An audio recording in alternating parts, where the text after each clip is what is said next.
What's going on, everybody? What's going on? It's your boy Deonte Burden, aka Mr. Short Dollar himself.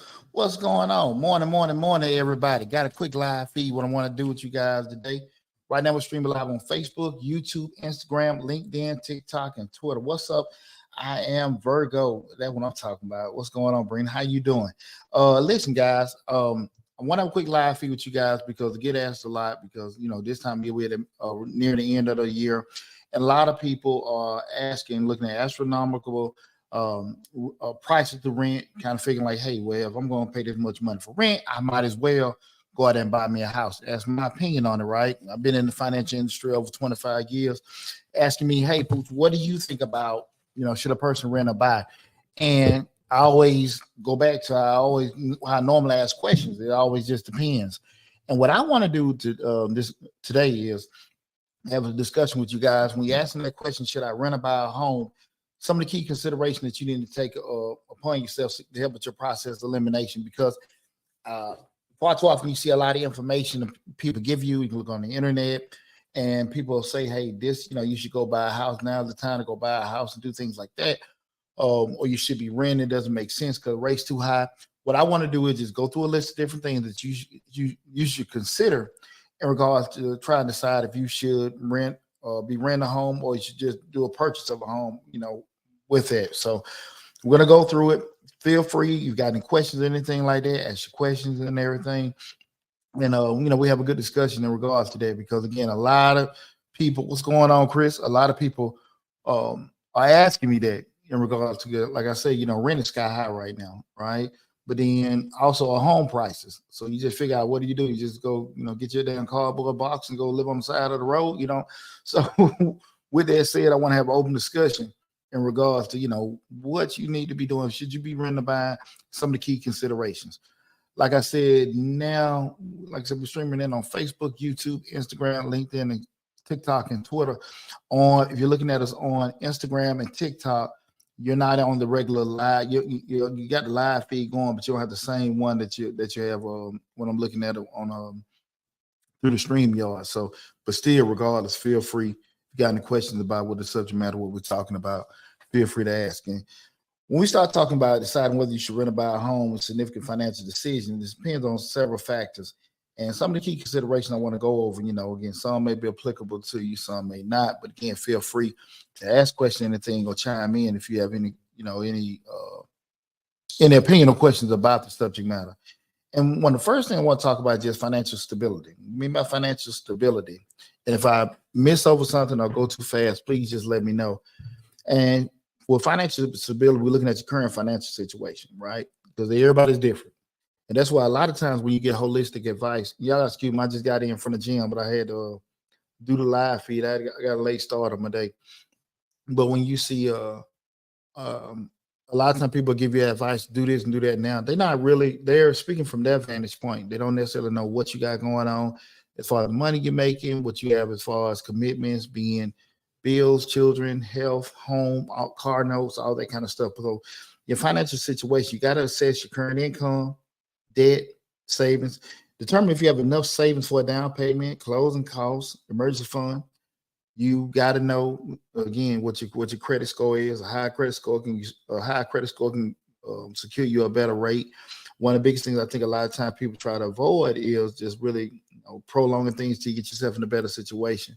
We've done several videos, especially from a business standpoint. People try to avoid um, using their personal credit with everything. But I always be honest with people in regards to when you don't want to use your personal credit, it's not normally going to be advantageous for you because again, most of the times lender, even on a business loan where the actual loan won't hit your personal credit, it'll hit the social security number or the tax ID number of the business, but they still need to have somebody there to run it through, for purposes just in case a loan get defaulted on.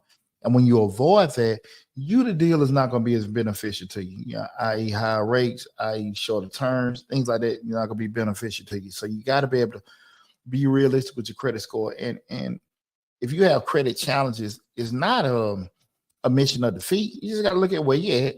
That's what we're talking about now. Make that current assessment. Like I'm here now. This is where I want to be in 6 months. This is where I need to be in a year. Most of the times our credit don't get destroyed overnight. Sometimes, but most time it doesn't get destroyed overnight. You're not going to fix it overnight. So if it comes to the process, you have to just plan everything out as far as getting yourself in a better situation, just do that, okay? And we're talking about, again, some of the key considerations if you want to rent or buy, right? So again, they start talking about looking at a few things with yourself first. We looked at current financial situation, talk about credit score. Another is the market conditions. And you just got to research the real estate market in the area you're interested in. Is it a buyer's market? Is it beneficial to be doing it? People when price just done shot up. What is it? Because at the end of the day, sometimes you can look over trends with certain things like, hey, it doesn't make it affluent because the price is high. It might just be the price high because we're going through that hyperinflation. And you got to be savvy enough and take your time and don't go off emotions and buy something. You're like, look, man, I know it's just overpriced right now with doing it. Regina Jackson, please send your contact information. All the information, and if you look in the description, so if you're looking on YouTube, all our contact information from the phone numbers, the office number, everything is in the description section of the video. So if you're looking at all contact information is in the description section of the video. So you'll be able to see that. And guys, the main hub is the Mr. Short Dollar YouTube channel where we cover personal finance, entrepreneurship, investing in real estate. No matter what platform you're looking at, be it Instagram, Facebook, or TikTok, go to the Mr. Short Dollar YouTube channel. You can just Google Mr. Short Dollar. You see my big head pop up. Subscribe to the channel. We got over 800 videos with a lot of great information. Got an active grant playlist with over 150 grant opportunities for you guys to take advantage of. But definitely go to Mr. Short Dollar on YouTube. Subscribe to the channel. But every video in the description section of every video is our contact information. So definitely, go there and check that out. But again, we start talking about the financial stability, the market conditions. You gotta take time to again assess, not a moment in time where it's like, hey, this is a hot market, people are buying and stuff, and then the things settle down. Like, okay, cool. This is just something because where we at in the economy right now, where things deflate. There are a lot of people that bought houses in the past, let's say 15 months, they were overpriced. And as rates continue to increase, prices are going to go down because people are not going to be able to afford the cost.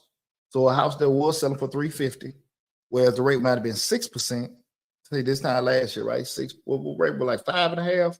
But just say with your loan attached, you might got a home for $300,000 at 6.5, 7% this time last year. You made that same house may be at 175, 200,000 because the prices the rates have increased, i.e., which in turn drops the price, the selling price for the home. And that's the whole point of the Fed raising rates. That's their job. They to regulate the economy and everything. So that's their job to actually raise the rates when they see the inflation or the price increases coming in.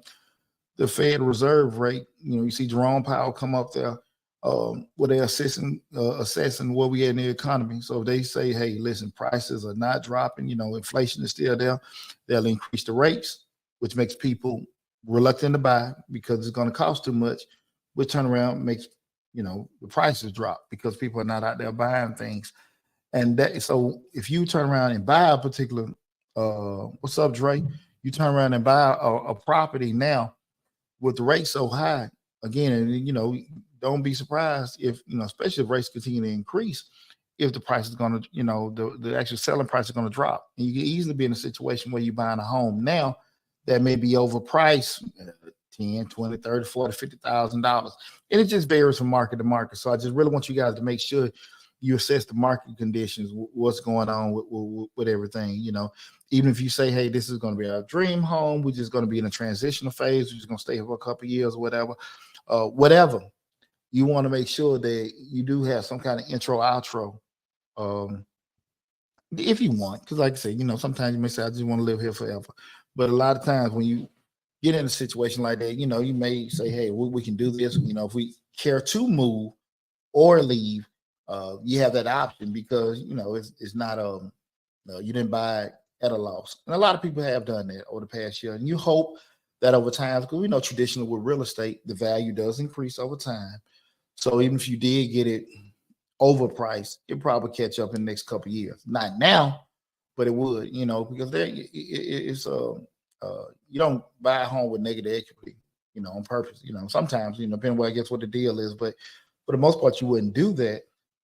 But that's why we want to be able to assess those market conditions and don't go off impulse. We want to go off research, right? So again, that financial stability of you, the market, credit score, all that kind of stuff need to be assessed first. We're talking about should I rent or buy, and some of the key considerations you need to take first. The second thing is, what's your long-term plans, right? What's your long-term plans, right? Duration of stay. If you plan to stay in the area for a short period of time, rent might be the more economical due to flexibility if it offers, right? Because you're not tied in. You're not tied in. When you start talking about making a 30, 20, 30, 40-year commitment to something that you really don't know if you're going to be there for a while, I don't necessarily know, right? Now, if there's a situation where you may say, well, listen, I'm buying this house way below market, I'm getting all this equity and stuff like that, that's a consideration. But for the most part, if you don't know, if you're going to be like maybe a little longer time, you might want to actually rent because, again, you got one perspective that, listen, I'm paying this somebody's mortgage or whatever with doing it, but you're also not locked in. So you got to make sure you actually take that in consideration. So again, we're talking about long-term plans, part of those key considerations. What are you trying to do big picture-wise with it? The second thing is career stability. Consider the stability of your job or profession. If you might need to move for work, rent, or might be a safer choice. Rent might be a safer choice with doing it. That goes back to, a lot of times we can get a moment in time confused with what's going to be normal. When you get a new job, that new job euphoria, money coming in, everybody's good, family doing well, it's great, right? But on the flip side of it is, a lot of times in this economy, you don't know how things are going to go. And I'm not sitting here saying don't, be adverse to do and make long-term commitments because of your job. But I do think from the outside looking in, you can go into situations and say, listen, okay, what are most of the people here doing? Are they renting, buying? Let me take a little time to peek the scene, things like that, because it's nothing uncommon. Just say when things we know with outside of governmental agencies, and you have some, I can't even say like even with your major Fortune 500 companies, even you working at like just say the entry level or the manual level of the business, when they want to start, trimming fat and cutting costs, they just laying people off, right? But you do need to kind of make it, get a good feeling in regards to your job situation. We know those solid anchors that you pretty much know you're gonna work forever. Teachers, governmental jobs, things like that, where you got stability. Just anything that's public service. Let me slow down the mic. I'm sorry. You probably got a better chance of stability. But I will say, just be scrutinized as much as possible how much you feel that I'm gonna be in a stable situation. Don't just go into a situation where, look, this is a good job and good money, my family's safe. Get a couple years. Get a couple years. Get a couple years. You might say, well, hey, that's a long time. But again, you're still talking about a 20, 30, 40-year commitment with that mortgage, right? It's not a right way or a wrong way we're doing anything. But again, we're talking about key consideration that you need to think about in making your decision if you should rent or buy. And we start talking about just that career stability. You want to kind of, if you're not for sure, just keep renting for a little bit. It's my personal opinion, okay? But would you purchase anything like that if you've been at a job for a year or so and you don't really, again, outside of some stable field, i.e. government, i.e. something that hey, pretty much pension related? I don't necessarily know if I do that, okay? Other thing is family plans. Think about your family plans. Will your family be expanding? Do you need more space? I remember my first home, we had one kid. I got 4 sons. We had one kid. He'd be 29 next month. And then when my second son, he's 21, 22, when he came along, it was kind of getting a little tight. It was a 3-bedroom home. When my third boy, which is 19, came, that's when like, okay, it's time, time to go. It was getting tighter now. So the starter home perspective was fine then. But as the family started expanding, and I think those one of the key considerations when you're looking at a home, my personal opinion, I don't necessarily know if you need to buy a 4 or 5 bedroom with a newborn, right? I don't know. You hope to have a big family and everything like that, but you don't necessarily know. But again, if you're in a stable situation, you might say, well, listen, we're going to get here, we're going to expand. But those kind of considerations that I think you need to think about in regards to, like, should I rent or should I buy? Getting those long-term plans, duration of the stay, how long you plan on staying there, your career stability.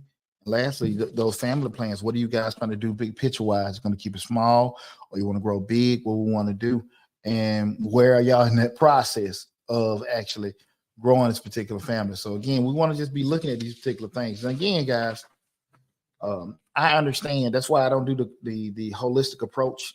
Now's the best time to do this. I don't believe in that. I believe in everybody has a unique situation. Everybody, has different things going on. You have one way, your best friend, your sibling, all you have different ways, from the income, financial constraints, living constraints, to take into consideration. So holistically, everything doesn't work for everybody. So again, that's what we're talking about. Should I rent or buy? And some of the key considerations that you guys should take upon. The next thing is costs, monthly payments. Compare monthly rent payments with potential mortgage payments, including interest, property taxes, insurance, and maintenance. Okay. Consider your monthly payments, what's going to be coming out from a mathematical standpoint. One key thing that OG gave me when I bought, this is over 20-some years ago, when OG gave me a key consideration, don't necessarily compare your current rent or month, be kind of stuck on that. Because again, when you're talking about a mortgage, you're talking about a 30-year commitment. So even if the mortgage is higher, is a little bit uncomfortable for you to pay, don't avoid it, because again, you do know as you progress in life, your actual income potentially supposed to increase. So even if it's a little tight, I ain't necessarily saying go underwater, but even if it's a little uncomfortable, don't shy away from it, because you can easily be 5 to 10 years into that mortgage. Now that mortgage is way affordable, if that makes sense. Like I said, I'm not saying go broke behind it, but also take into consideration, if you're on a progressive track, those things are going to continue to, get easier, because again, you're going to actually grow as an individual, as a professional. Okay. Next one, the hidden costs. Home ownership involves additional costs like repairs, property taxes, homeowner association fees, and maintenance. Renting often has fewer unexpected costs. Definitely go into home ownership with the expectation of costs that you didn't think about. HOAs, leaks, and stuff like that. Guys, I remember what about a year ago when the tree hit my house and all kind of stuff. Insurance took care of it, but then all the other stuff I had to add in addition to it. Anytime things go, I got a home warranty on my crib. We talked about that in another previous video. Stuff go out all the times. Um, lawn maintenance, things like that.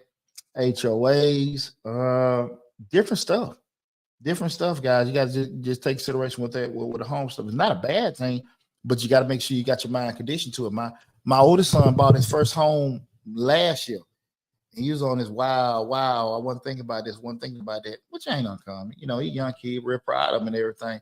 But there's a lot of stuff he hadn't even thought about what he got to take care of now just by being a homeowner. So just get the mindset with that. Flip side of it is with renting, you typically don't have to pay anything, but when stuff go out, you're at the discretion of them fixing your stuff, right? So, you even though with a home ownership, with being in an apartment or renting a rental property, the landlord or apartment place, they're supposed to take care of that. But if you call maintenance, hey, we're going to get to it, and you drive to the top of your apartments, they in a little golf cart eating Cheetos. You know what I'm saying? Hey, bro, I thought, hey, well, I got your ticket for you. We'll be there next week. So that's a reality of that. Just what you're not gonna assume the cost of repairs and maintenance when you're renting, but you're at the discretion. You have something that's probably high priority, maybe leak, refrigerator, stuff like that. I know in Georgia landlord laws, you have certain things have priority over others. But if it's some flickering or whatever, like an inconvenience thing, it's really at their discretion, right? So that's just got these things kind of keep in mind. We're looking at should I rent or buy and the key considerations. So that's why I said everything's gonna vary from person to person, situation to situation. So it's not, it's not holistic with everything. That's why I want to have these discussions in regards to look at different factors that you should consider when you're thinking about should I rent or buy, right? The next thing is just lifestyle of freedom, all right? No, I'm sorry. We ain't even got out of cost. Market appreciation. Consider the potential appreciation of the property. Real estate can be an investment, and property value might increase over time. And we talked about that before. Even if you get something that may be, just to think about it, even if you get something that you made a purchase, say in the past 15 months, that it was overpriced. You bought it for $300,000, and now those exact comparable housing area are selling for $275,000. So you're like, damn, I'm a year in, I'm $25,000 in the hole. We do know by history that real estate values appreciate over time. So again, you're probably gonna get caught back up, maybe a short amount of time, maybe a long amount of time. I don't know. But we do know history has taught us that real estate appreciates. You're not going to have the actual effect when you're dealing with renting. And there could be different factors that can cause how much something appreciates or not. The impact of it is that being, i.e., just say different infrastructure things, new highways, roads, shopping centers, development things around the area and stuff that can change one neighborhood to a hot spot, or decrease the value of your property. They can put like maybe a power plant 5 miles away from your property. Everything just started to drop from there. So just those kind of things you need to kind of be proactive. That's why I really want everyone to understand. We want to always be as proactive as possible when we're thinking about getting in these commitments, i.e. renting, i.e. buying a home. Don't just sit here and just go off impulse. I understand things happen. You got to make a move here and there. Somebody loses a job, somebody gets sick, you go through a divorce. When I went to my divorce a couple of years back, there were a lot of decisions. If I had time to lay out a good plan, I would have did. Some of them I didn't have time. So I had to just be a little bit more, on the go with things. So I understand how things happen. But when we sit here just looking through a couple of things, that's why I want to give you these things to consider when you're trying to decide if you should rent or buy. The next one is lifestyle of freedom, and that being flexibility. Renting provides more flexibility. Okay, you can easily move when the lease ends without the hassle of selling the property. Right? You ain't like it. You 2 or 3 months in, this some bull, whatever. Like we just talked about the power plant coming a couple miles down the road. You got me, but and at least I'm gone. You buy that house, it's at discretion that you can get out of it. Can you sell it? Can you get somebody sold along? Whatever. You might just be stuck there. Oh Lord, I got this neighbor here, they breeding dogs, and I got stuff when the wind blows. And that almost happened with a house I was about to buy. They were raising Great Danes. And I remember looking at that house and that wind blew. Man, so funkified. I couldn't damn believe it. But just imagine I would have turned around and that I love that house. And but just imagine how to got that crib just been out there on a sunny day, and I smell great Dane poop and shit. But anyway, those kind of things were, like I said, the flexibility, understanding that is you can get in and out. You locked into the term of the lease, but you can get out of it. That 20, 30, 40-year commitment that the mortgage brings, you're locked in. So just kind of make sure you got the right mindset with going to things like that. The second being customization. Home ownership allows you to customize, decorate the property as you like, give you a sense of ownership, belonging in the community. Those kind of things you get look at. You can't just do, I had a couple guys, go in my damn rental houses and act like, I want you to feel comfortable. I want you to love it. I want you to take care of my house like it is yours. But I want you doing all kind of shit that that I got to turn around and, some stuff, no. You turn around and you want to add a pool to my house, want to put all kind of other kind of additions and stuff. And your mind is upgrading the house. But no, that's just what you like. You cannot do that with something you rent. With your home, you can do what you want. Another thing to keep in consideration, though, and I've had this happen to a friend of mine that I've had conversations about. When you do buy a home, especially in a home in the covenant community, being a homeowner association, remember any customization that you do have in that house, and that's one of the key things we start looking about buying a home. If you do want to get a home that's a homeowner association, make sure you read that covenant first, because there are things that you can and cannot do in that property that you might not, you didn't overlook it, as far as lighting, as far as signs, as far as just say you want to put mulch, any kind of additions or modifications you want to do to your home or your yard. They may not be allowed, but depending on the terms of the homeowner association. And we know, I like homeowner associations because my community is a covenant community. I've been in both, with and without. I like the actual standard that is set. So at the end of the day, I don't have to worry about, because my neighbor got a big ass motor sitting out there in their front yard, and I can't sell my house because they got motors and damn pit bulls in the backyard. I can't do that. I can't sell my house, and my value is going down because I got this stuff going on. But with a homeowner association, the standard is set, like it or don't like it. So again, these kind of things need to be thought of. Remember, we're talking about I got the wrong banner going, I'm running my mouth. Again, we're talking about, should I rent or buy a home? And some of the key considerations that a person should be thinking about in regards to that. Should you rent or buy a home? 1 second. There we go. The next one. Again, we're streaming live on Facebook, YouTube, Instagram, LinkedIn, TikTok, and Twitter. Let me put this in the live feed for you guys. Anybody got any questions or comments around anything like that? Because again, I get asked this question a lot in regards to, hey, I feel like I should be renting or whatever. What are some of the considerations that you should take up? And that's why I want to really have that conversation with you guys today. What's up, Bianco? What you got? What question you got, my brother? Let me see what you got in here. I just want to tell you, I'm proud of you, my brother. Thanks for all the info on the top of shit. Hey, man, bro, I appreciate that. And I hadn't talked to your person. Congratulations on your recent nuptials and everything. I'm super proud of you, man, and your big brother, man. Love you guys to death, man. Thanks a lot, brother. I really appreciate it. It means a lot, dog. It means a whole lot. We just trying to do the work, put out good information. And if you know anybody, as always, guys, y'all know anybody that could benefit, make sure you let them know I'm Mr. Short Dollar on YouTube and spread the word about the YouTube channel as well. The YouTube channel. Again, we're talking about, should I rent or buy? Some of the key considerations. We went through a few, and I'm going to summarize everything once I get through again. But definitely, whatever platform you're looking on, Facebook, Instagram, TikTok, or Twitter, remember the YouTube channel is the main hub. So if you have to leave or you come in the middle of this, go to Mr. Short Dollar on YouTube. You can Google Mr. Short Dollar. Google it. Subscribe to the channel. You can come back and look at this whole video in its whole entirety. Just in case you got to leave and you came in the middle of it, just always remember that. Go to Mr. Short Dollar on YouTube. Subscribe to the channel. Over 800 videos on the YouTube channel. We got on all platforms over 100,000 followers on all the platforms combined. But definitely go there.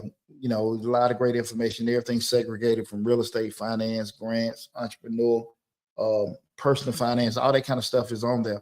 So definitely go there to the YouTube channel, take advantage of all the information there. And again, we're talking about key considerations to think about when trying to decide if you should rent or buy. The next one is maintenance and responsibilities. And that's maintenance. And we kind of done maybe cross over a couple of these, you know, in previous things we talked about. But maintenance and responsibility. Homeowners are responsible for maintenance and repairs, which can be costly and time consuming. Telling you with that. Telling you, you got to make sure you're thinking about that prior to. Okay, maintenance, you got to have that in your mind. The leaks, the squeaking, all that kind of stuff, you know. And remember one thing about it: not getting on that stuff early. You know, that being, you know, just a leak or a crack or whatever, can cause you a lot more money the later you decide to address it. Okay, we got savvy publicity, PR. Urban real estate or rural real estate is best. It just depends on what you want. And it's kind of, and to that point, the question was asked, urban real estate or rural real estate, which is best? It goes back to what we're talking about, key considerations. You know, you have number one, we have what we like, right? And then what we say what we like, you know, brick front, 4-bedroom, big yard, no yard, all this kind of stuff. We have what we like and what we want. What we're talking about now is the key consideration to take and kind of to help you with your decision making, because what we like, and then this is one, these are the, let me get this camera together. Oh yeah, there we go. When we look at it, the two ends of the spectrum is what we like and what's available, right? What we like and what's available. And then from that point, we try to have a nice little marriage in between or close to what we like, or, you know, where it makes sense.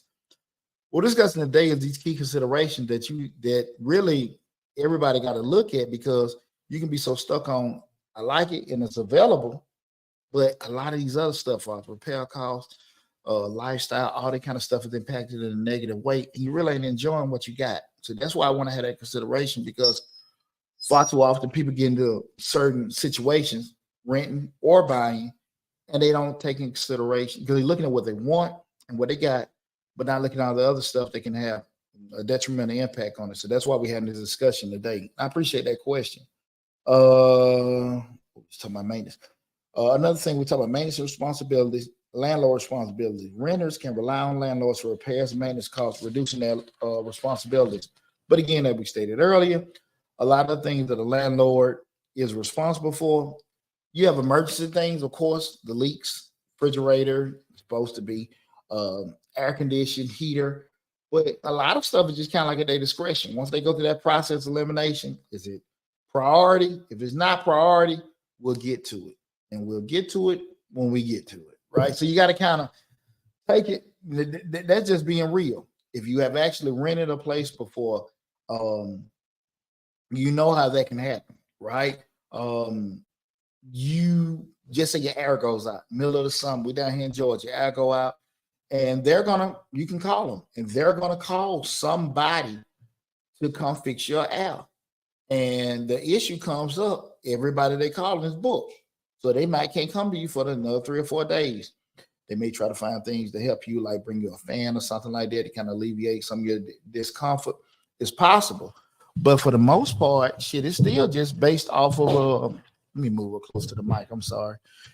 It's just be close, really, what was available to them. Now, taking consideration the other side of it, you got your own place, you can call. Hey, I can call Mr. Charlie. And Mr. Charlie can come over there and do the quick fix, charge the free on or whatever needs to be done. You got that flexibility at your house. Or you might be in the same situation. You just can't find any damn body.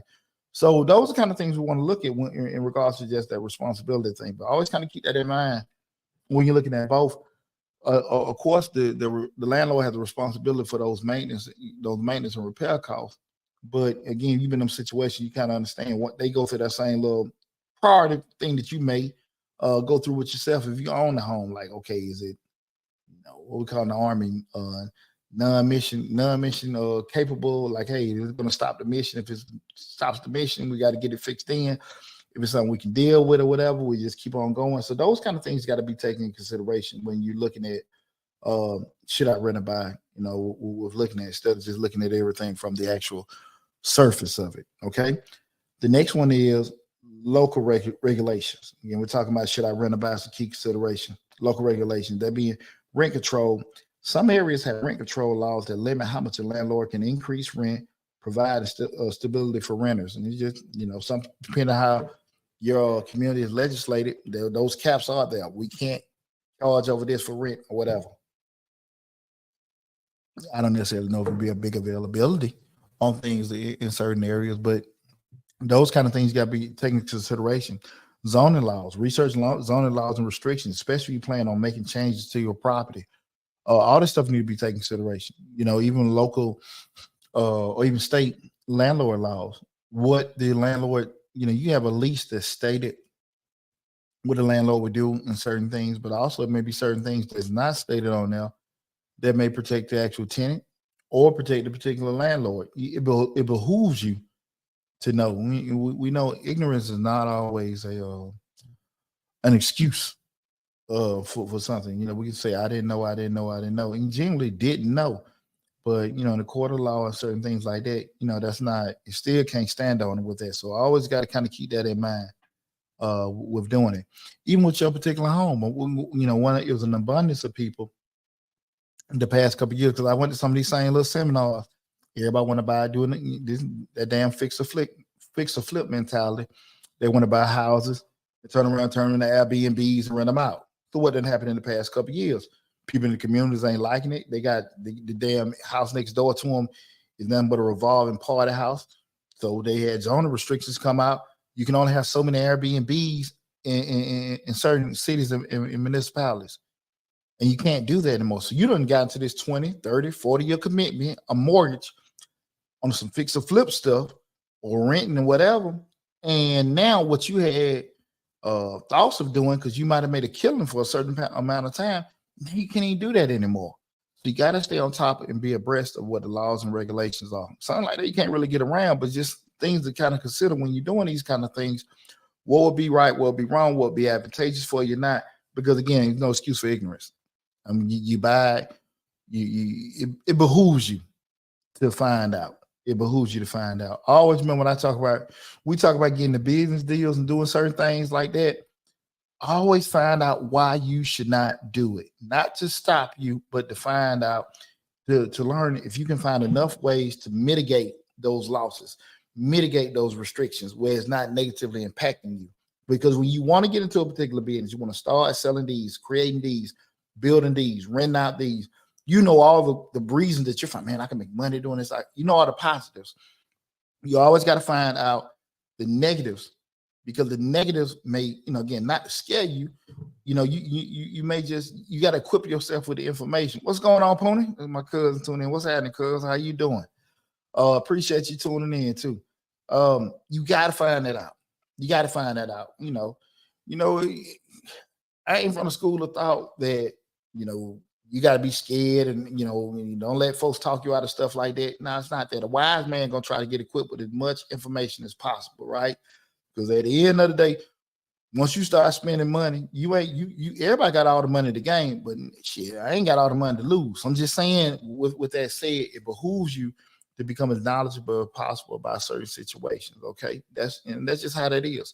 When you have those major corporations come in, they want to do a particular deal, they're going to send their risk management, risk assessment team in first to kind of see. They're going to do that. They're going to do that market study to find out it's going to be beneficial to them or not. Can we make money here? What are the pros and cons? And if the pros are bigger, they'll go in, and start a business or do certain things. And you got the same mentality, right? So your great idea may be a great idea, but your great idea may not be a great idea there or at that time. Just always, don't take it personal, but just equip yourself with that. Especially when we start talking about renting and buying. You're talking about something where it may be this expensive lease that you may be doing. And you're like, man, that's a lot of money to be kicking out for, it may be more beneficial for me to get this mortgage. And it may be.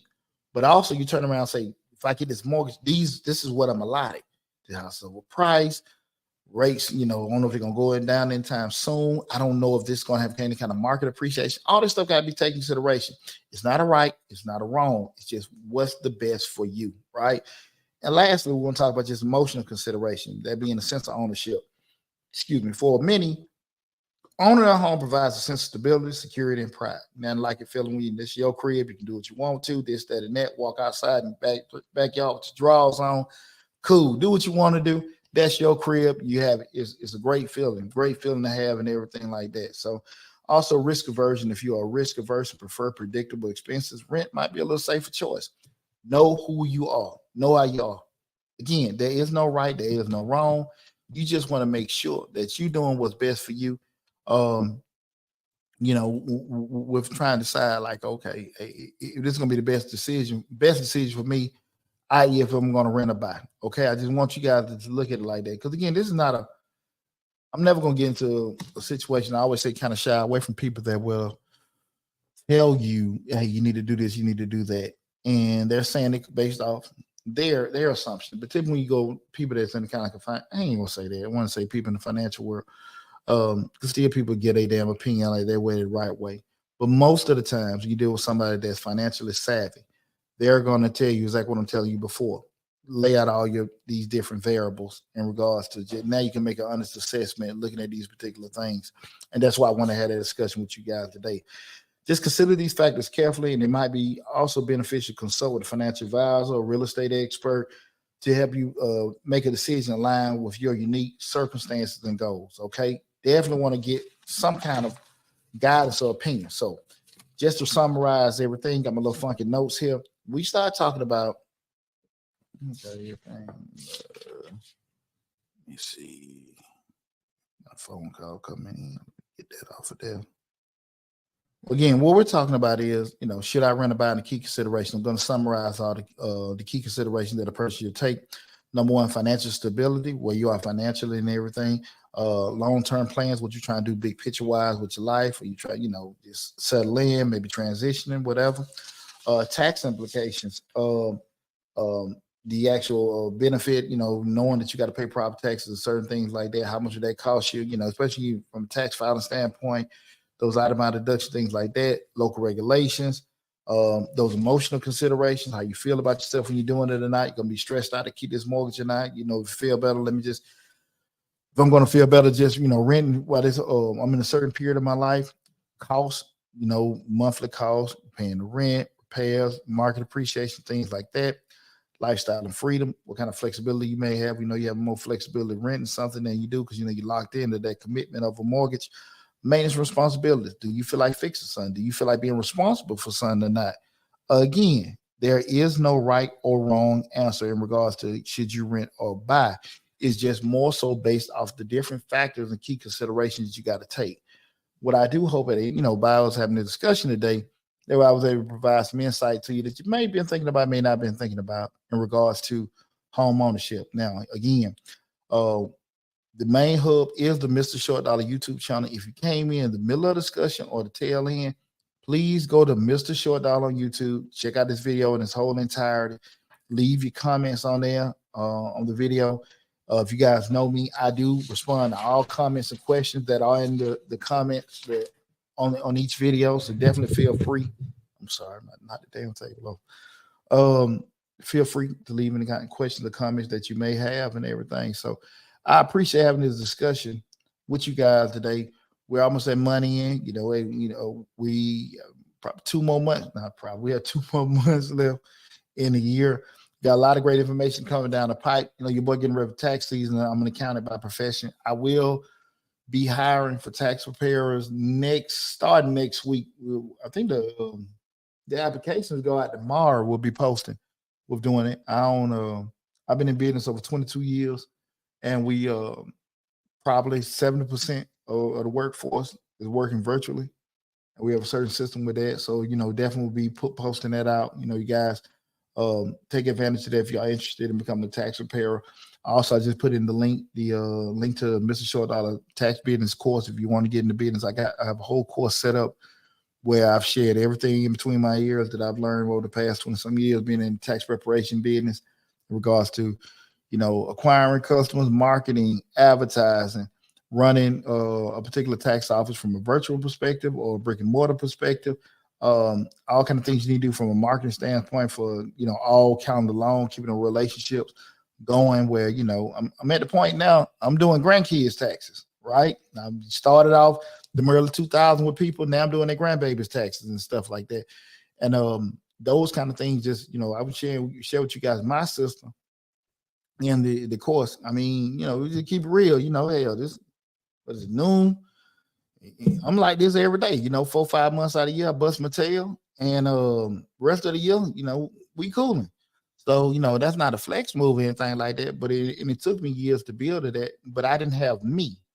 And what you can have is the whole course where I'm sharing everything where I can let you guys know, like, look, of course, you're going to have a ton of sweat equity and a commitment to excellence to be able to grow something like that. But if it's something that you want to get into, just want to add, where you can say, hey, you can get you some kind of independence, financial freedom, or just say, look, I want to add a little extra income with that. All of that be beneficial to you from either acquiring the course or becoming a preparer with doing it. So all that stuff be available over the next week or so. We just wrapped up, probably for the most part, wrapped up the actual tax season for 2023 because the actual extension deadline was last Monday.